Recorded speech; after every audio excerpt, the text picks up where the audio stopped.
Hello friends, तो आज हम देखेंगे बिल्बी नाम के एक डेजर्ट रैबिट की कहानी जो ऑस्ट्रेलियन आउटबैक में सरवाइव करने के लिए स्ट्रगल कर रहा है और अचानक उस पर एक बेबी बर्ड को संभालने की जिम्मेदारी आ जाती है। तो चलिए देखते हैं इस एक्साइटिंग सी स्टोरी को। तो मूवी ऑस्ट्रेलिया में बने एक रेगिस्तान से शुरू होती है जहाँ का एटमॉस्फेयर बहुत ही हार्श है और अच्छे अच्छे एनिमल्स यहाँ सरवाइव नहीं कर पाते। ऐसे हैबिटेट में खाना ढूंढना भी एक बहुत बड़ी प्रॉब्लम है और अगर मिल भी जाए तो बड़े और शक्तिशाली एनिमल्स उसे हथिया लेते हैं। यही हम बिल्बी नाम के एक डेजर्ट रैबिट को देखते हैं जो डेजर्ट में अपने लिए खाना ढूंढने गया था, लेकिन इस चक्कर में उसके पीछे एक खतरनाक लिजर्ड पड़ जाती है। बिल्बी उसे बचने के लिए पूरी स्पीड से भागता है जिससे उसके हाथ में पकड़ी हुई बेरीज नीचे गिरने लगती हैं। लेकिन फिलहाल तो उसे अपनी जान की चिंता थी। वो उस लिजर्ड से बचने के लिए बहुत कोशिश करता है, लेकिन वो एकदम से उसके काफी करीब आ जाती है और इससे पहले कि वो बिल्बी को अपना खाना बना पाए, बिल्बी अचानक से ब्रेक लगा लेता है और वो लिजर्ड आगे एक झाड़ी में क्रैश हो जाती है। बिल्बी ये देखकर चैन की सांस लेता है और भागते हुए पत्थर के नीचे बनी अपनी गुफा में चला जाता है। वो देखता है कि लिजर्ड अभी भी उसे ढूंढ रही है और उसे ना पाकर वहाँ से आगे चली जाती है। बिल्बी अपना लाया हुआ सारा खाना खा लेता है, लेकिन इससे उसकी भूख जरा भी शांत नहीं होती और तब वो गुफा से बाहर अपनी बची हुई बेरीज को लेने आता है। जल्दी जल्दी वो उन्हें कलेक्ट करने लगता है क्योंकि वो जानता है कि लिजर्ड के जैसे यहाँ और भी शिकारी हैं जो पल भर में उसे अपना खाना बना लेंगे। तभी अचानक उसे एक ठोकर लगती है और वो देखता है कि ये तो एक छोटा सा बेबी बर्ड है जो अपने पैरों पर खड़ा नहीं हो पा रहा है।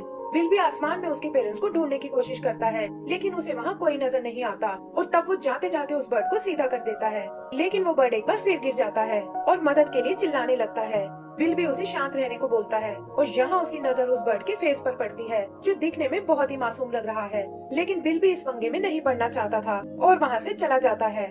हम बर्ड को भी उसके पीछे जाते हुए देखते हैं, लेकिन बिल्बी उसे ऐसा करने से मना करता है और अपने और उसके बीच एक लाइन खींच देता है। फिर वो उसे एक बेरी देकर वहाँ से जाने लगता है, लेकिन देखता है कि एक स्नेक उसे खाने आ रहा है।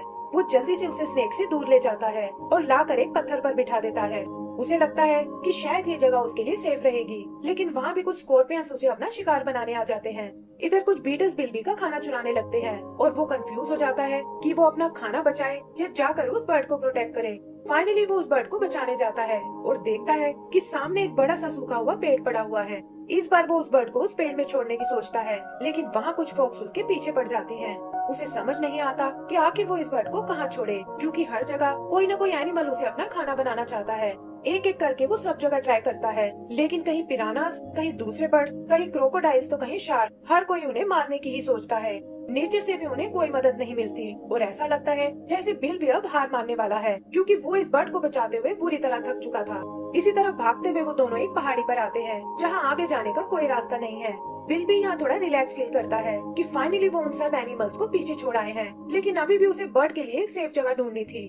तभी अचानक नीचे से एक तेज हवा का झोंका आता है और वो दोनों कुछ देर के लिए हवा में उड़ने लगते हैं। ये देखकर बिल्बी को रियलाइज होता है कि ये बेबी तो आखिर में एक बर्ड है और उसके लिए सबसे सेफ जगह आसमान ही है। वो एक बार फिर उसे उस हवा में उड़ाने की कोशिश करता है और उसे लगता है कि अब शायद ये उड़ना सीख गया है। बर्ड भी इस बात से बहुत एक्साइटेड होता है, लेकिन इस बार जैसे ही बिल्बी उसे उछालता है, एक व्हाइट ईगल झपट कर उसे अपने साथ ले जाती है और बिल्बी ये सब देखता रह जाता है। उसे उस ईगल पर बहुत गुस्सा आता है कि मैं इस बर्ड को बचाने के लिए सुबह से लगा हुआ हूँ और तुम इस तरह मेरी मेहनत पर पानी नहीं फेर सकती। तभी वो देखता है कि ईगल घूमते हुए पहाड़ी के नीचे ही आ रही है और वो बर्ड को बचाने के लिए उस पर जंप लगा देता है। वो उस ईगल को बहुत मारता है और इसी चक्कर में वो बर्ड उसके पंजों से छूट जाता है। बिल्बी भी उसे गिरते हुए देख लेता है और ईगल को छोड़कर बर्ड के पीछे जंप लगा देता है। जल्दी ही वो उस बर्ड को पकड़ लेता है जो बिल्बी को देखकर बहुत खुश होती है, लेकिन प्रॉब्लम ये थी कि वो लोग बहुत ऊंचाई से गिर रहे थे जहाँ नीचे गिरते ही उनका मरना एकदम तय था। बिल्बी उस बर्ड को उड़ाने की कोशिश करता है, लेकिन वो अभी इसके लिए बहुत छोटा था और ये देखकर बिल्बी उसे उछालकर उस हिल पर फेंक देता है, लेकिन खुद को नीचे गिरने से नहीं रोक पाता। बर्ड को भी उसकी चिंता होने लगती है क्योंकि वही था जो सुबह से उसे प्रोटेक्ट कर रहा था और अब वो दोनों एक फैमिली की तरह थे। तभी वो देखता है कि नीचे से फिर वो तेज हवा आ रही है जो बिल्बी को भी अपने साथ ऊपर ले आई है और इस तरह वो भी सेफली उस हिल पर पहुंच जाता है। वो दोनों एक दूसरे से मिलकर बहुत खुश होते हैं और बिल्बी देखता है कि वो बर्ड अब उड़ना सीख गया है। जल्दी ही काफी टाइम बीत जाता है जहाँ वो बेबी बर्ड अब बड़ा हो चुका है और अभी भी वो और बिल्बी एक साथ रहते हैं। उन्होंने उस हिल को ही अपना नया घर बना लिया है जहाँ अब उनके पास ढेर सारा खाना है और इसी के साथ हमारी ये मूवी खत्म हो जाती है। तो दोस्तों, अगर आपको ये मूवी पसंद आई हो तो प्लीज हमें लाइक एंड सब्सक्राइब करना ना भूलें। Thank you.